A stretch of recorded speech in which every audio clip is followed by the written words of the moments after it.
Gitawag kami nila og mga sulpot. Kay kuno sa dakong simbahan kami wala mahimuot.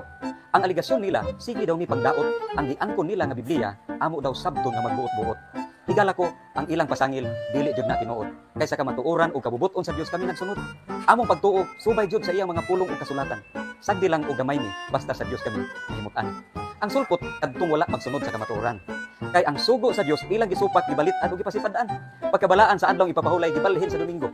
Nabutahan sila kay ang ilang gisunod sugo ni Constantino. Mga sulpot daw mi, kay ang among pundok hinimo og Amerikano. Apan nasayod ba mo, nga si Ellen White, sinugo nga mensahero sa Ginoo? Ang iyang mga sinulat og tambag, makapabag-o jud sa tao. Mga tagna niya, nangatuman karon og kaniadto. Sulpot daw mi, kay dili ni mukaon og baboy. Mukaon din mi, bisag dili ipalamoy. Ingon ang Ginoo, ayaw kamo pag-inom og bino, kay ang paghubog-hubog, sunugon sa impyerno.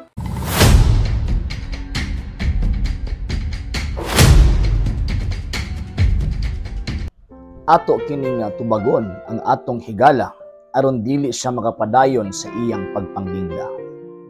Daghang dili Katoliko wala gayud mahimuot sa terminong sulpot ilang dughan nagluot. Apan dili gayud makalikay sila sa kamatuoran tungod kay Amerikano lamang ang nagtukod sa ilang simbahan.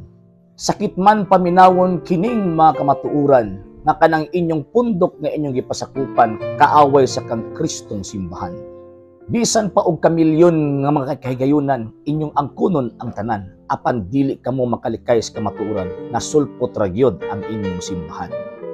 Nagtuman daw sila sa kasuguan, nagtuman daw sila sa kasulatan, apan kining tanan walay kapusulanan kay ang kamatuoran sulpot ra gyud mo nga simbahan.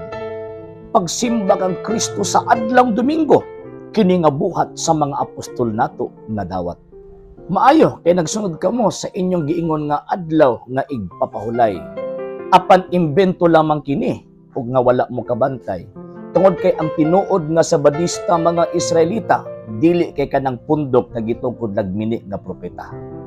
Pagsimba kang Kristo sa adlaw Domingo, kini nga buhat sa mga apostol nato nga dawat. Kung ang ilang basihan kinahanglan mabasa gyud sa kasulatan, o kining adlaw nga atong pagsimba, sigurado mabasa gyud sa Biblia. Wala kitay supak sa adlaw nga igpapahulay, tungod kay sa Hudyo lamang kini nga klase nga pagbantay. Apan alang nato nga sakop sa Kristohanong katilingban, sundon nato ang mga apostol nga sa unang adlaw sila tigsimbahan. Sabado alang sa mga Hudyo, Domingo alang sa mga Kristiyano. Kung naapay mo sobra ni ana, nasayod kita nga kana iya nagyod sa yawa.